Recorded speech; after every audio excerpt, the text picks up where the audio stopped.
নমস্কার। সাহিত্যের মণিমাণিক্যগুলি অনুষ্ঠানে গল্প বলার কথক ঠাকুর অডিও বুক ইউটিউব চ্যানেলে আজ শোনাব প্রখ্যাত সাহিত্যিক জরাসন্ধ রচিত ছোট গল্প আরোহী।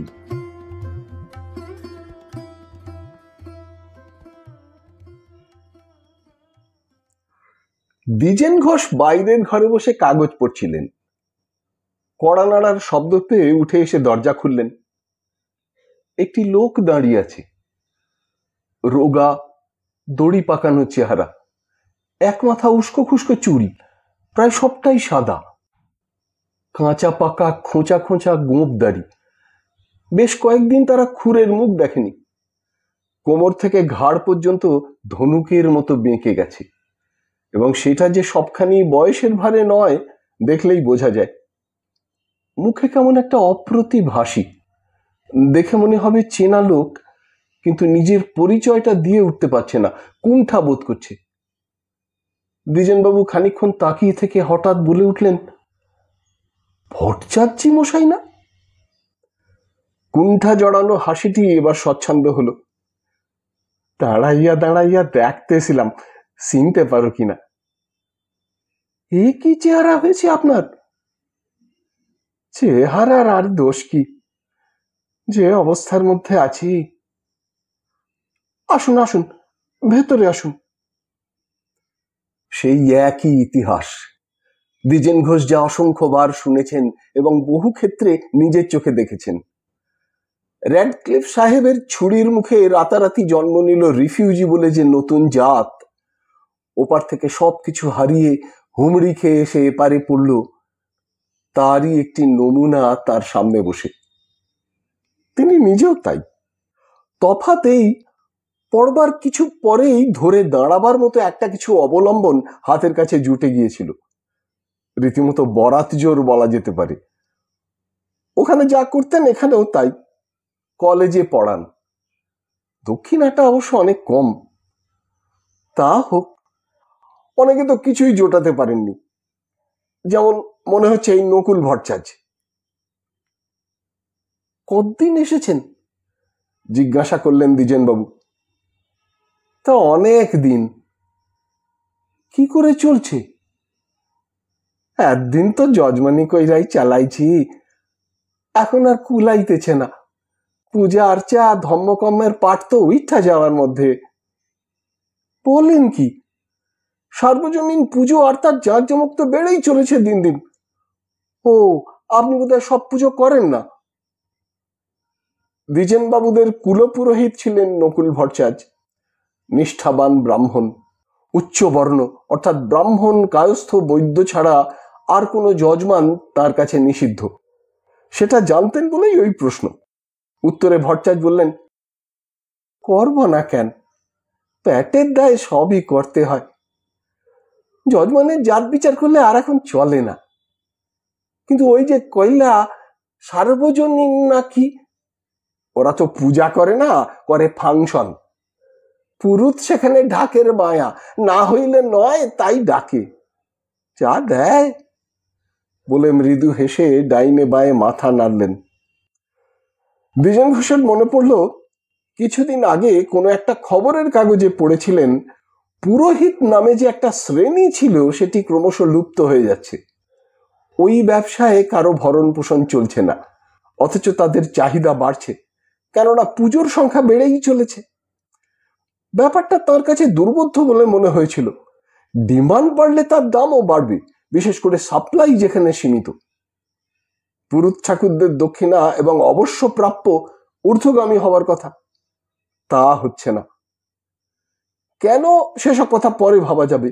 আপাতত চোখের ওপরেই দেখতে পাচ্ছেন নকুল ভট্টাচার্যের মতো অভিজ্ঞ পুরোহিত পোষাচ্ছে না বলে অন্য কাজ খুঁজছেন, এবং সেই জন্যই এসেছেন তার কাছে।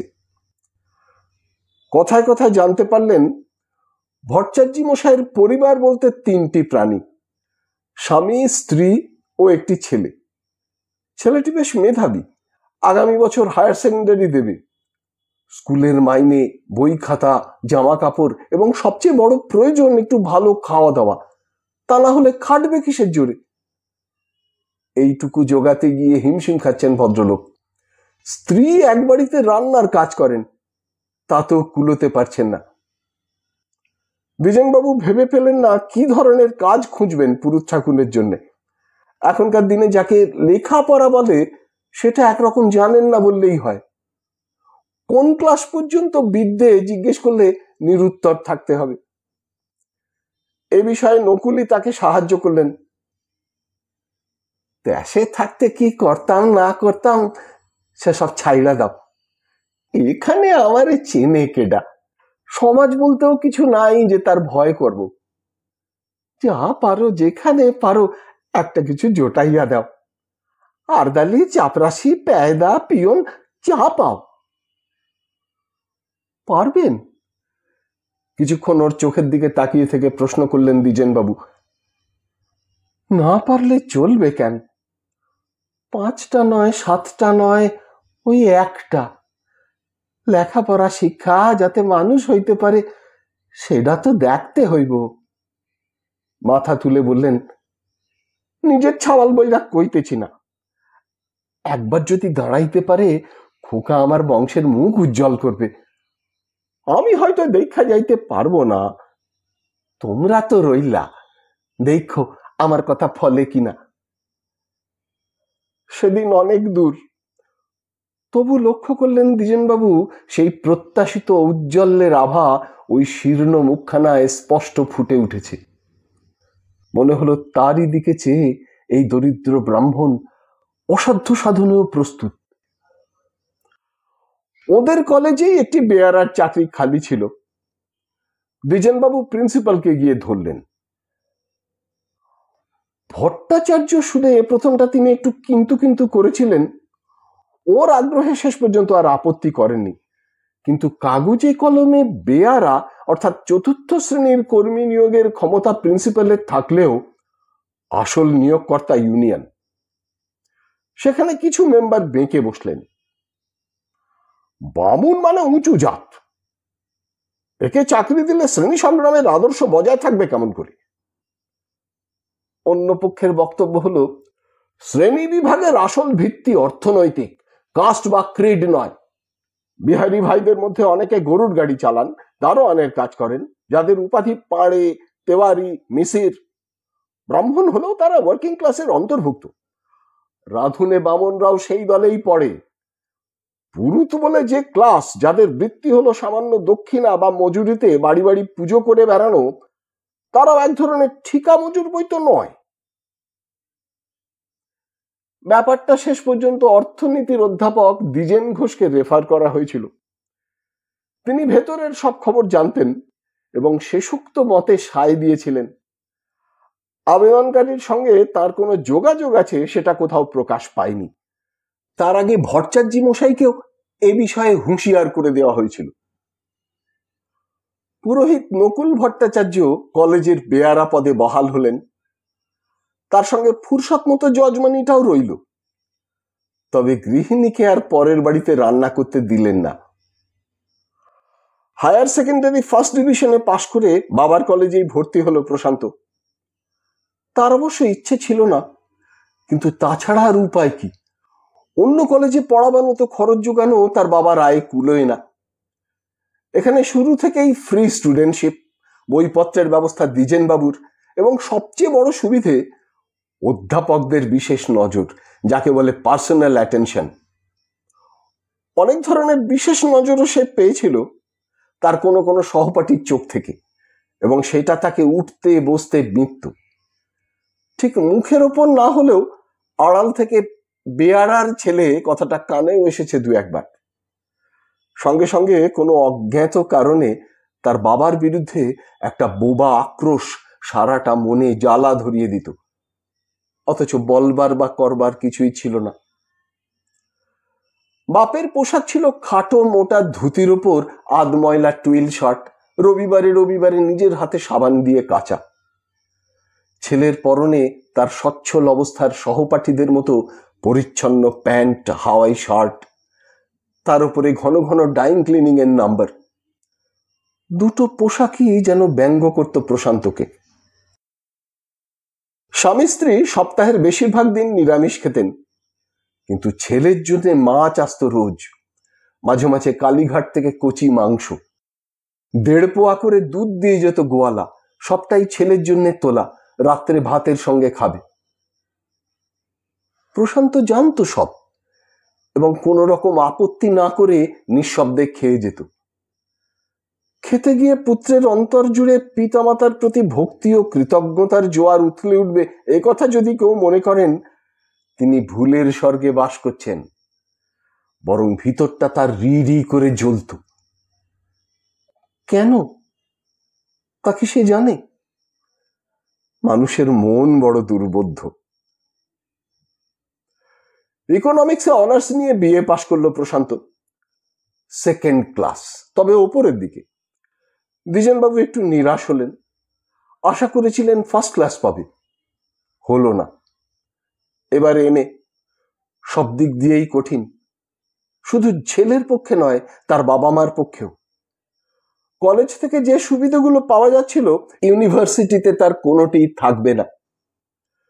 নকুল ভট্টাচার্য আরো কয়েক ঘর যজমানের চেষ্টায় লাগলেন। গৃহিণীও ফিরে গেলেন তার পুরনো রান্নার কাজে। এর ফল আরো খারাপ হলো, 2nd ক্লাসের নিচের দিকে। বাপ এতেই খুশি। বিশ্ববিদ্যালয়ের বিশেষ পরীক্ষায় উতরে গেছে প্রশান্ত। তাঁদের বংশে কেউ কোনোদিনও যা পারা দূরে থাক স্বপ্নেও ভাবেনি।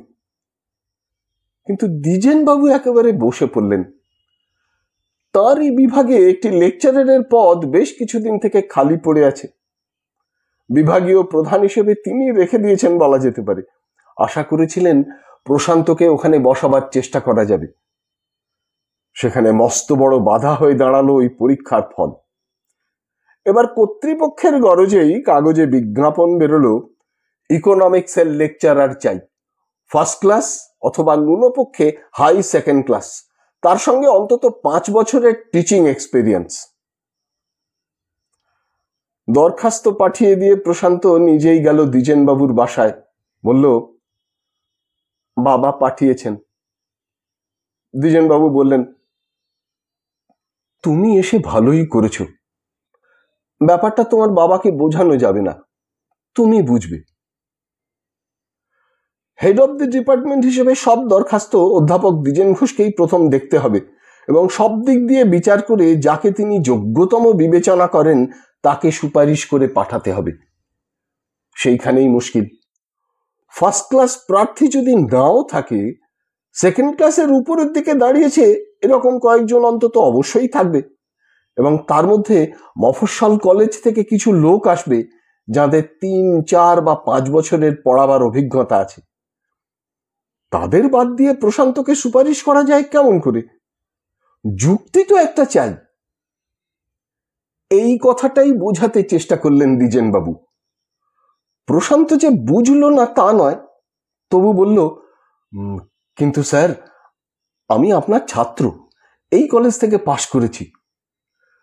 ঠিক, কিন্তু সে দাবি উঠতে পারে তখনই যখন কোয়ালিফিকেশনের দিক দিয়ে তুমি বেস্ট ক্যান্ডিডেটের সমকক্ষ। সেখানে অবশ্যই তোমার কেসই প্রেফারেন্স পাবে। প্রশান্ত চলে যাচ্ছিল, দ্বিজেনবাবু ডেকে ফেরালেন। বসো, আর একটা উপায় আছে, কিন্তু আমি বলেছি সে কথা যেন কেউ না জানতে পারে। সে বিষয়ে আপনি নিশ্চিন্ত থাকতে পারেন স্যার। দ্বিজেনবাবু মিনিট 2 চুপ করে থেকে বললেন, ব্যাপারটা ওই ইউনিয়নের পান্ডাদের কাছে তুলতে হবে। ইউনিয়ন? বিস্ময়ে চোখ তুলল প্রশান্ত। হ্যাঁ, ক্লাস 4 এমপ্লয়িজ ইউনিয়ন। সে কি, লেকচারার নেওয়ার ব্যাপারে তাদের কি বলবার আছে? দ্বিজেনবাবু কিছুক্ষণ প্রশান্তর মুখের দিকে চেয়ে বললেন, তা নেই, আমি একটা অন্য কথা ভাবছিলাম। কিছু মনে না করো তো বলি। আপনার কথায় আমি কিছু মনে করব এ আপনি ভাবতে পারলেন স্যার? প্রশান্তর কণ্ঠে আহত অভিমানের সুর। দ্বিজেনবাবু তার প্ল্যানটা খুলে বললেন, আর কিছু নয়, শুধু ইউনিয়ন একটা মিথ্যা ধুয়ো তুলবে যে প্রশান্ত ভট্টাচার্য সব দিক দিয়ে উপযুক্ত প্রার্থী হলেও কলেজ কর্তৃপক্ষ তাকে চাকরি দিচ্ছেন না, কারণ তার বাপ এখানে বেআরার কাজ করে। এই নিয়ে খানিকটা আন্দোলন চালাতে হবে এবং প্রিন্সিপালের ঘরে একটা ডেপুটেশন পাঠাতে হবে। শুনে প্রশান্ত একেবারে গুম হয়ে গেল। দ্বিজেনবাবু লক্ষ্য করলেন তার সারা মুখে কে যেন এক পোঁচ কালি মাখিয়ে দিয়েছে। কি বলবেন ভেবে পেলেন না। কোনো কথা না বলে সে হঠাৎ উঠে চলে গেল। দিন কয়েক পরেই কলেজের দেওয়াল, গেট, সিঁড়ির ধার সব বড় বড় পোস্টারে ছেয়ে গেল, প্রশান্ত ভট্টাচার্যের চাকরি চাই, বেয়ারার ছেলে কি অধ্যাপক হতে পারে না, কর্তৃপক্ষের অন্যায় জুলুম চলবে না, ইত্যাদি ইত্যাদি। অন্য কয়েকটা কলেজের বেয়ারা, আরদালি, দারোয়ান এসে আন্দোলনটাকে আরো জোরদার করে তুলল। ছাত্র ইউনিয়নও যোগ দিল সেই সঙ্গে। তারপর এলেন কয়েকজন নেতা। গরম গরম বক্তৃতা চলল গেটের সামনে। গভর্নিং বডির মিটিং ডাকলেন প্রিন্সিপাল।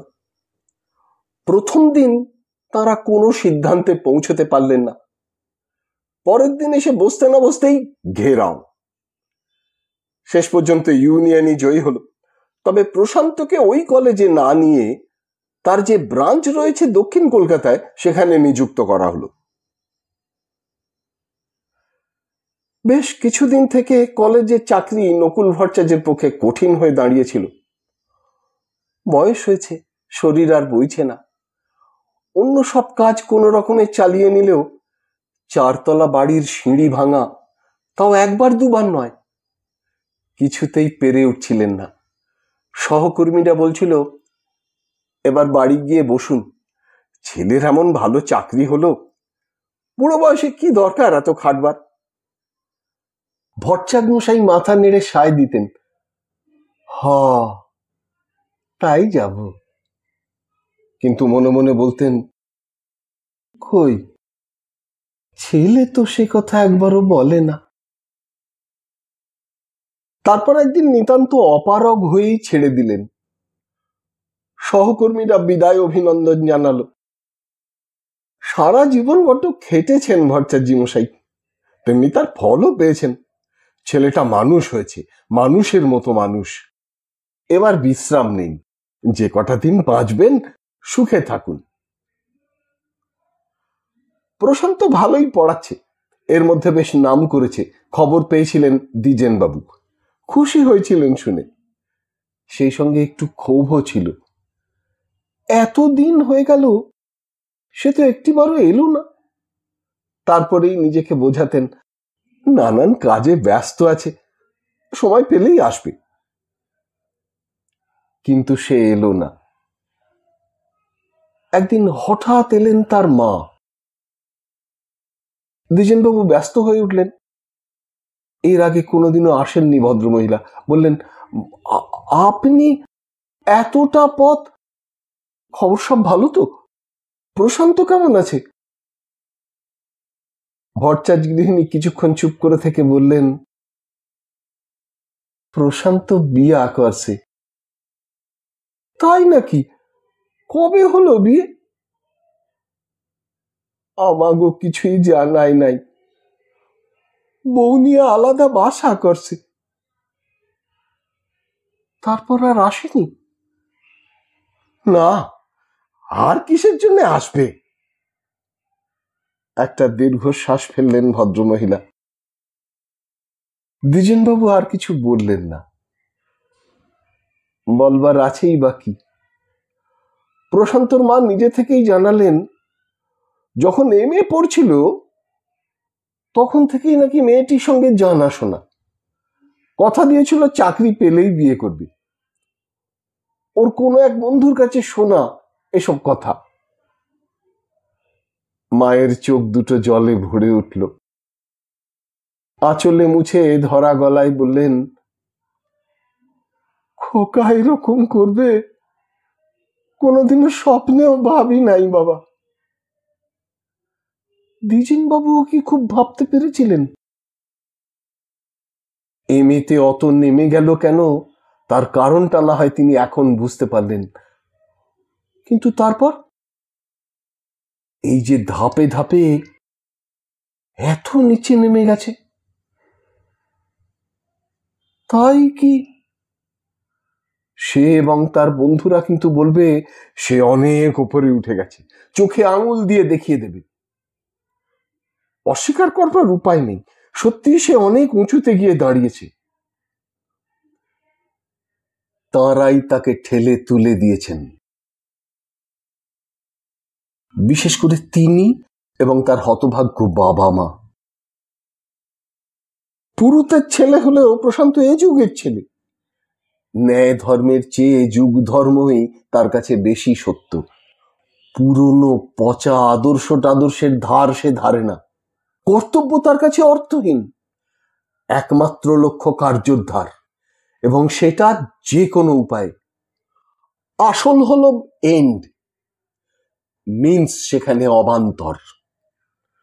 সেই এন্ডে পৌঁছতে গিয়ে প্রশান্ত ভট্টাচার্য তার বাবা ও মাস্টার মশাইকে আগা গোড়া ঠিক একটা মইয়ের মতো ব্যবহার করেছে। উঠবার জন্য যার একান্ত প্রয়োজন, তারপর অনায়াসে ছুঁড়ে ফেলে দেওয়া চলে, তাই দিয়েছে সে। আশ্চর্য আর অস্বাভাবিক কিছু সে করেনি।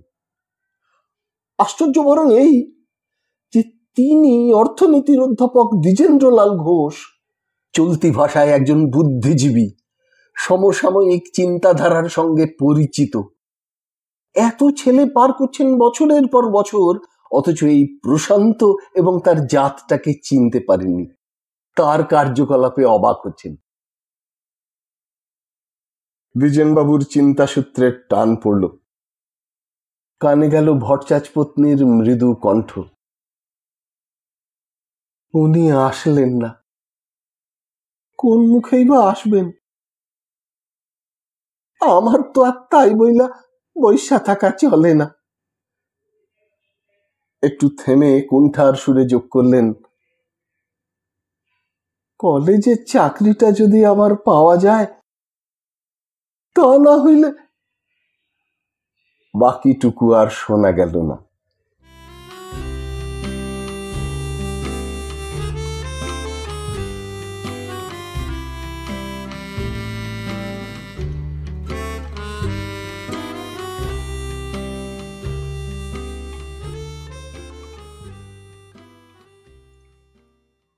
শুনলেন প্রখ্যাত সাহিত্যিক জরাসন্ধ রচিত ছোট গল্প আরোহী। যদি এই অনুষ্ঠানটি আপনার ভালো লেগে থাকে, তবে অবশ্যই একটি লাইক দিয়ে আমায় উৎসাহিত করবেন। যারা এখনো আমার এই চ্যানেলটিকে সাবস্ক্রাইব করেননি, তারা অবশ্যই সাবস্ক্রাইব বোতামটি টিপে চ্যানেলটিকে সাবস্ক্রাইব করে নেবেন এবং ভিডিওর কমেন্ট বক্সে আপনার মূল্যবান মতামত জানিয়ে চ্যানেলটিকে আরো এগিয়ে নিয়ে যেতে আমায় সাহায্য করবেন। ভালো থাকুন, পাশে থাকুন, সুস্থ থাকুন আর শুনতে থাকুন সাহিত্যের মণিমাণিক্যগুলি অনুষ্ঠানটি। নমস্কার।